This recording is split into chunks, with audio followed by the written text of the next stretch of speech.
That's right. Okay, so Ben, are we out of the clear, or are we kind of still a little bit? Well, we're starting to see less of a threat from severe weather. Well, that's good. But because those storms have been delayed, we're looking at more of the potential of seeing flooding for the morning commute. That's the big thing. We thought that we were going to see most of those storms get out of here before everybody hits the road, and that doesn't look like it's going to be the case. So let's start out with 4 Live radar. First, I want to show you those lightning bolts that you see down there in northern parts of Ohio.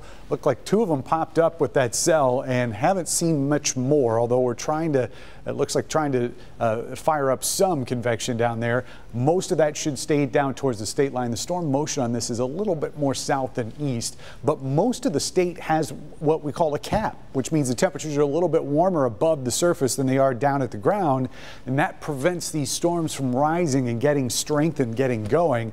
The most likely area of thunderstorms that we're going to see overnight is this area that's coming out of the northern end of Lake Michigan as it sort of rolls down the state. And as it does, it's going to get into an area where there's a lot more moisture to work with. So this will be probably a prolific rain producer. But as far as the amount of severe weather with it, we don't have any warnings out there right now. And it looks like it'll become increasingly less likely with time overnight.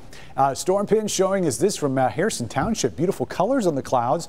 Thank goodness they weren't all that threatening, especially as we got into the evening hours tonight. 79 is the current temperature. And again, the temperatures don't look all that bad. It's just when you start looking at these dew point numbers, I mean, this is stuff we usually see down on the Gulf Coast. 74 the dew point right now at Metro Airport, 74 in Monroe. In fact, most of the area with 70-degree dew points, and that's going to last at least through the day tomorrow. We'll finally get a break as we get into Friday. So the forecast map, and again, these models just really have kind of been out to lunch for the last couple days. Haven't been able to handle this situation all that well. Tries to bubble up some thunderstorms down near a south zone here by 2 a.m. But this is that area that we were showing you on 4 Live radar that's going to work its way down to the south and east. So as it does, it's going to run into more moisture, and that could increase the amount of rain here as we get towards 6 a.m. But again, the chances of severe weather are lower. Not completely zero, but a lot lower than what we were looking at just a few hours ago.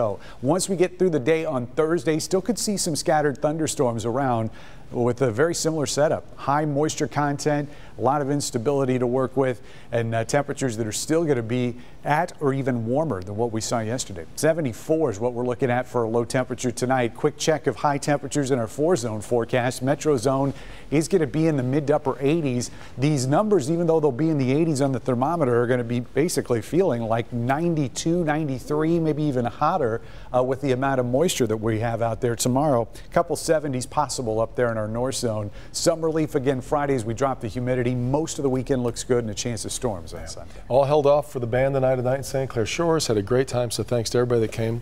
And a public apology to Metallica. If we drew anything away from your crowd, apologize. I didn't do the schedule. You know how it is.